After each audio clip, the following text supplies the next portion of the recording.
नमस्कार विद्यार्थियों, मैं डॉक्टर अरुण कुमार, सहआचार्य राजनीति विज्ञान। आज आपके बीच उपस्थित हुआ हूँ तृतीय वर्ष के राजनीति विज्ञान के द्वितीय पेपर का कॉन्सेप्ट शीत युद्ध को लेकर। शीत युद्ध, जैसा कि हम जानते हैं कि द्वितीय विश्व युद्ध के बाद पूरा विश्व जो है वो दो भागों में हमें विभाजित नजर आता है। या विश्व में दो महाशक्तियाँ उभर कर सामने आती हैं, एक संयुक्त राज्य अमेरिका और दूसरा सोवियत संघ।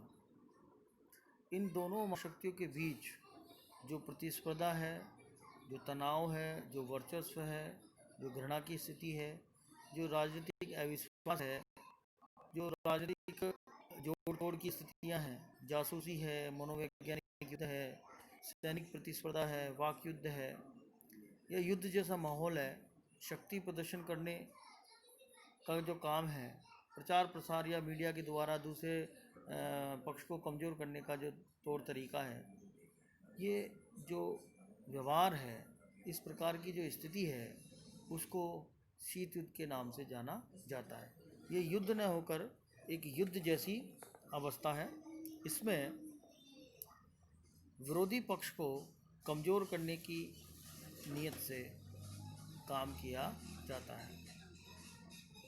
शीत युद्ध दो विचारधाराओं के संघर्ष के रूप में जाना जाता है, जिसमें एक विचारधारा पूंजीवादी है और दूसरी साम्यवादी। इस पूंजीवादी विचारधारा का नेतृत्व संयुक्त राज्य अमेरिका के द्वारा किया गया और साम्यवादी विचारधारा का नेतृत्व सोवियत संघ के द्वारा किया गया। शीत युद्ध की परिभाषा करते हुए डॉक्टर एम एस राजन ने लिखा कि शीत युद्ध शक्ति संघर्ष की राजनीति का मिला जुला परिणाम है। दो विरोधी विचारधाराओं के संघर्ष का परिणाम है। दो परस्पर विरोधी पद्धतियों का परिणाम है। विरोधी चिंतन पद्धतियों और संघर्षपूर्ण राष्ट्रीय हितों की अभिव्यक्ति है, जिसका अनुपात समय और परिस्थिति के अनुसार एक दूसरे के पूरक रूप में बदलता रहा है। जवाहरलाल नेहरू ने इसे कुछ इस तरीके से परिभाषित करने का प्रयास किया कि शीत युद्ध पुरातन शक्ति संतुलन की अवधारणा का नया रूप है। ये दो विचारधाराओं का संघर्ष न होकर दो भीमाकार शक्तियों का आपसी संघर्ष है। इसी प्रकार से KPS मेमन ने शीत युद्ध के संदर्भ में कुछ अपनी परिभाषा लिखी है। उन्होंने लिखा कि शीत युद्ध जैसा विश्व ने अनुभव किया, दो विचारधाराओं, दो पद्धतियों, दो गुटों, दो राज्यों एवं वह दो पराकाष्ठा और अपनी पराकाष्ठा पर तो दो व्यक्तियों के मध्य उग्र संघर्ष था। दो विचारधाराएं थी, पूंजीवाद और साम्यवाद। दो पद्धतियां थी, संसदीय लोकतंत्र और जनवादी जनतंत्र, बुजुर्ग जनतंत्र और सर्वहारा वर्ग की तानाशाही। दो गुट थे, नाटो और वर्सा पैक्ट। दो राज्य थे, संयुक्त राज्य अमेरिका और सोवियत संघ। दो व्यक्ति थे, जोसेफ स्टालिन और जॉन फॉस्टर डलेस। इस तरीके से शीत युद्ध की परिभाषा करते हुए अलग अलग विद्वानों ने अलग अलग विचारों के माध्यम से शीत युद्ध को परिभाषित करने का प्रयास किया है। अंतर्राष्ट्रीय राजनीति में शीत युद्ध के क्या लक्षण हैं, शीत युद्ध कैसे हमें दिखाई दिया, इस बात को हम इन बिंदुओं के माध्यम से समझने की कोशिश करेंगे। शीत युद्ध के जो लक्षण हैं, उसमें पहला है, शीत युद्ध दो सिद्धांतों का नहीं अपितु दो भीमाकार शक्तियों सोवियत संघ और अमेरिका का संघर्ष है। यानी शीत युद्ध में दो पक्ष संघर्षरत हैं, जिसमें एक है अमेरिका और दूसरा है सोवियत संघ। दूसरी बात, शीत युद्ध में प्रचार का महत्व है, यह वाक युद्ध था। यानी शीत युद्ध कोई शस्त्रों से या हथियारों से लड़ा जाने वाला युद्ध नहीं था, यह प्रचार का युद्ध था, यह भाषा बोलचाल का युद्ध था, जिसके माध्यम से एक पक्ष अपने युद्ध के जो उद्देश्य हैं उनको पूरा करने की कोशिश करता है, दूसरे पक्ष को कमज़ोर करते हुए। तीसरा है, शीत युद्ध में दोनों महाशक्तियाँ व्यापक प्रचार प्रसार, गुप्तचरी, सैनिक हस्तक्षेप, सैनिक संधियों तथा प्रादेशिक संगठनों की स्थापना करके अपनी स्थिति को सुधार करने में लगी रही। यानी इस शीत युद्ध में किस तरीके से काम हुआ, एक दूसरे देश की गुप्तचरी की गई, सैनिक हस्तक्षेप करके एक दूसरे देश को कमज़ोर करने की कोशिश की गई, सैनिक संधियों जैसे वर्सा, सीतो, सेंटो, नाटो का निर्माण करके अपने पिछलग्गू राष्ट्रों का साथ लेना और दूसरे राष्ट्रों को कमज़ोर करना, इस तरीके की जो कोशिशें हैं वो सारी कोशिशें शीत युद्ध के लक्षण में शामिल हैं। नेक्स्ट है, दोनों शिविरों के मध्य तनावपूर्ण संबंधों की स्थिति को शीत युद्ध कहा गया। यानी ये दो विचारधाराओं के बीच जो संघर्ष था, इसमें साम्यवादी और पूंजीवादी जो विचारधारा थी, इनके बीच में हमें तनावपूर्ण संबंध नजर आता है।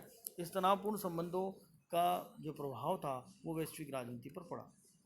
नेक्स्ट है, ये गर्म युद्ध से भी भयानक था। इस युद्ध का जो एक महत्वपूर्ण लक्षण था कि ये सीधे जो शस्त्रों के माध्यम से लड़ा जाने वाला युद्ध था, उससे भी भयानक इसलिए माना जाता है क्योंकि इस युद्ध के माध्यम से उन तमाम प्रयासों को इस्तेमाल किया जाता है जिसके माध्यम से शत्रु राष्ट्र को कमज़ोर करने का प्रयास किया जा सके। केवल शस्त्रों को ही एक दूसरे के विरुद्ध उपयोग नहीं किया जाता, अपितु अन्य तमाम साधनों का उपयोग करते हुए दूसरे देश को कमज़ोर करने की कोशिश की जाती है। इसे मस्तिष्क में युद्ध के विचारों को प्रसर देने वाला युग भी कहा गया। ये इस प्रकार के वातावरण में हमेशा राष्ट्र इस बात से चिंतित रहे कि कभी भी दोनों महाशक्ति के बीच में युद्ध और संघर्ष हो सकता है। नेक्स्ट है शीत युद्ध की प्रकृति। शीत युद्ध का नेचर क्या है? शीत युद्ध में दोनों ही पक्ष आपस में शांतिकालीन कूटनीतिक संबंध बनाए रखते हुए भी शत्रुता का भाव रखते हैं। इसका मतलब ये है कि राष्ट्रों के बीच शत्रुता तो है, लेकिन शांतिकालीन संबंध इसमें समाप्त नहीं होते हैं। वो एक दूसरे के साथ जो है शांतिपूर्ण संबंध बनाए रखते हैं। इसके साथ साथ और दोनों आपस में शत्रु भाव भी रखते हैं। शीत युद्ध में जो और दूसरी इसकी प्रकृति है, उसमें ये माना जाता है कि ये वर्चस्व की लड़ाई है, और इस वर्चस्व की लड़ाई में दूसरे राष्ट्र को कमज़ोर करने के लिए आर्थिक सहायता, सैनिक हस्तक्षेप, शस्त्र सप्लाई, शस्त्रीकरण और सैनिक गुटबंदियों का सहारा लेते हुए दूसरे राष्ट्र को कमज़ोर करने की कोशिश की जाती है। ये स्थिति ऐसी है जिसमें सीधे टकराव को टालते हुए और जो प्रतिस्पर्धा है वो दोनों के बीच में स्पष्ट दिखाई देती है, परंतु ये ऐसी स्थिति है जिसमें कोई भी निश्चित रूप से ये नहीं कह सकता कि अंतर्राष्ट्रीय शांति बनी रह सकती है या अंतर्राष्ट्रीय शांति जो है सुरक्षित है, क्योंकि इसमें सबसे बड़ा जो खतरा था वो ये खतरा था कि कभी भी दोनों महाशक्तियाँ आपस में टकरा सकती थी और उसका खामियाजा पूरे विश्व को भुगतना पड़ सकता था। तो ये युद्ध न होते हुए युद्ध जैसा वातावरण है, और इस वातावरण में शांति की स्थिति बड़ी ही अजीब है। इसमें शांतिपूर्ण संबंध हैं, परंतु कभी भी कोई भी स्थिति खतरनाक हो सकती थी। इस प्रकार का वातावरण विश्व में निर्मित हुआ। तो इस परिस्थिति को हम शीत युद्ध के नाम से जानते हैं। तो अमेरिका और सोवियत संघ के मध्य जो प्रतिस्पर्धा हुई, जो संघर्ष हुआ, अप्रत्यक्ष जो प्रचार प्रसार के माध्यम से एक दूसरे को कमज़ोर करने का जो प्रयास किया गया, वो सारा प्रयास, वो सारी स्थितियाँ शीत युद्ध के रूप में जानी जाती। Thank you.